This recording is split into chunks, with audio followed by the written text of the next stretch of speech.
Մոսկվայում ցավոտ են ընդունել Միացյալ Նահանգների հետ Հայաստանի ստորագրած փաստաթուղթը միջուկային էներգետիկայի բնագավառում համագործակցության մասին։ Ռուսաստանի արտաքին գործերի նախարարության պաշտոնական ներկայացուցիչ Զախարովան խստորեն քննադատել է այս հարցում ամերիկացիների հետ համագործակցելու Հայաստանի որոշումը։ Թեման շարունակենք Արտյոմ Երկանյանի հետ, Արտյոմ, Զախարովան ինչուց է դժգոհ։ Զախարովայից առաջ այս թեմայի վերաբերյալ արտահայտվել էին տարբեր այլ պաշտոնյաներ եւ արտգործնախարարության եւ կառավարության եւ նախագահի աշխատակազմի եւ Պետդումայի եւ Ռոսատոմի ներկայացուցիչներ։ Օրինակ նախագահի մամլոխոսնակ Դմիտրի Պեսկովը ասել էր, որ Ռուսաստանը ի վիճակի է Հայաստանին առաջարկել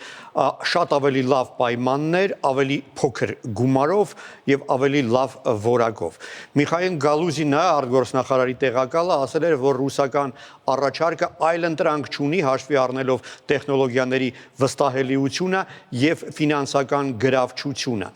Ռոսատոմի տնօրեն Ալեքսեյ Լիխաչովը ասել էր, որ Ռուսաստանը պատրաստ է Հայաստանին առաջարկել արտոնյալ ֆինանսական հնարավորություններ, իսկ Պետդումայի ԱՊՀ հարցերով կոմիտեի նախագահի առաջին տեղակալ Կոնստանտին Զատուլինը ասել էր, որ Միացյալ Նահանգների հետ ձեռք բերված համաձայնությունը դա արշավ է տարածաշրջանում Ռուսաստանի շահերի դեմ։ Այս անգամ Մարիա Զախարովան այսպես ավելի համապարփակ է արտահայտվել եւ ավելի խորը գնահատական է տվել այդ ձեռք բերված համաձայնությանը։ Նա ընդգծել է, որ թեև Հայաստանը ազատ է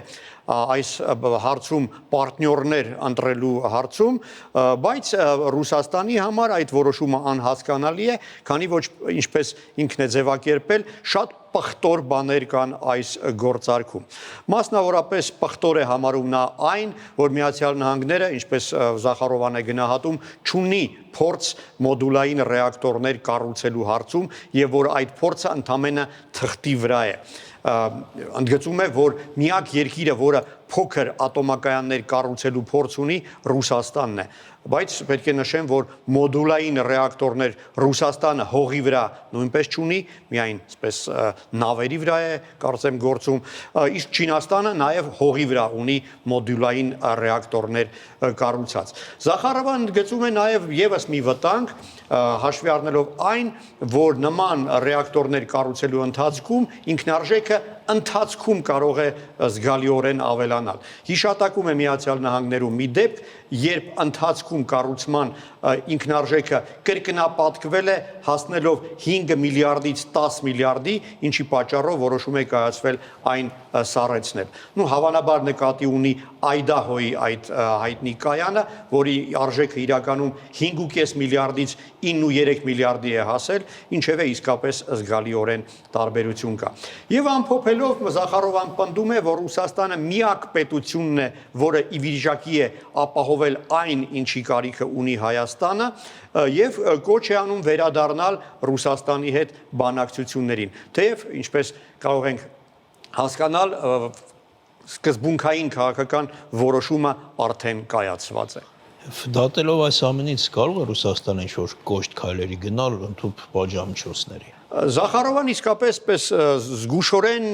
նրբորեն ակնարկներ է իրեն թույլ տալիս, մասնավորապես այսպիսի մի հարց է տալիս։ Իսկ որտեղ է Հայաստանը պահելու միջուկային թափոնները, դրանք պահպանվելու են Հայաստանի տարածքում։ Բնական է պատասխան չի տալիս եւ վստահ եմ, որ սա ակնարկ է։ Այժմ միջուկային թափոնները պահպանվում են հենց Մեծամորի ատոմակայանի տարածքում, քանի որ միջազգային կանոնները թույլ չեն տալիս արտահանել միջուկային այդ թափոնները օդային ճանապարհով, իսկ ցամաքով դա իրականացնելու հնարավորություն առայժմ չկա։ Այսպիսով հավանաբար Զախարովան ցանկանում է ակնարկել, որ եթե հայերը համագործակցեն ամերիկացիների հետ, Ռուսաստանը կօգտվի իր ունեցած հնարավորություններից գործող այդ միջուկային թափոնների պահեստը այդ ամերիկացիների համար անհասանելի դարձնելու համար։ Բայց պետք է ընդգծեմ, որ այդ միջուկային թափոնի պահեստարանը պատկանում է Հայաստանին, իսկ Ռոսատոմը ընդամենը պարտներ է այն կառավարելու հարցում։ Այսինքն սկզբունքային որոշումները իհարկե Հայաստանն է կայացնելու։ Եվ երկրորդ ակնարկը, որը թույլ է տալիս իրեն Զախարովան, հետևյալն է։ Զախարովան ասում է, որ Ռոսատոմը աշխատում է Հայաստանի հետ Մեծամորի ատոմակայանի շահագործման ժամկետը մինչ մինչև 36 թվականը հետաձգելու երկարացնելու ուղղությամբ։ 23 թվականին Հայաստանը համապատասխան փաստաթուղթը Ռոսատոմի հետ ստորագրել է, Ռոսատոմը պարտավորություն ունի մինչև 36 թվականը ատոմակայանը շահագործելու վերաբերյալ, բայց ինչպես հայտնի է Հայաստանը նպատակ ունի հասնել նրան, որպեսզի մինչև 46 թվականը պրոլոնգացիա իրականացվի եւ ատոմակայանի շահագործումը եւս 10 տարով դրանից հետո նույնպես երկարացվի եւ ՄԱԳԱՏԵ-ն դրան դեմ չէ։ Ինչպես կարող ենք նկատել Զախարովայի ակնարկից, հնարավոր է որ Ռուսաստանը դրան դեմ լինի, քանի որ համենայն դեպս այս պահի դրությամբ չունի որևէ պարտավորություն 36 թվականից հետո ատոմակայանի շահագործմանը աջակցելու վերաբերյալ։ Իսկ մեզ ժամանակ է պետք, քանի որ մոդուլային ռեակտորները հնարավոր է մինչև 36 թվականը դեռ կառուցված չլինեն։ Սա իսկապես լուրջ խնդիր է, որի մասին շատ զգուշորեն Զախարովան ակնարկում է։ Արդյոք մի բան կա, հայկական ատոմակայանի աշխատանքը ժամանակավորապես դադարեցվելու է, բայց ինչքան տեղյակ եմ, բավականին երկար է տևելու այդ ժամանակը։ Հնարավոր է դա այս ամենի հետ կապ ունի, առավել ևս որ կառավարվում է Ռոսատոմի հետ համատեղ։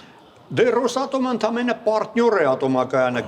կառավարելու հարցում, այն այնուամենայնիվ պատկանում է Հայաստանին եւ նման որոշումները կարծում եմ կայացվում է ոչ թե Ռոսատոմի ղեկավարության, այլ Հայաստանի պատկան մարմինների կողմից, ատոմակայանը հավանաբար իսկապես կապիտալ վերանորոգման կարիք ունի, թեև այս անգամ իսկապես չափազանց երկար է լինելու այդ վերանորոգման ժամանակը, ընդհանուր մինչև կես տարի կարող է այն ձգվել, սովորաբար 1 ամսից 40 օր է տևում վերանորոգումը, բայց եղել են դեպքեր, երբ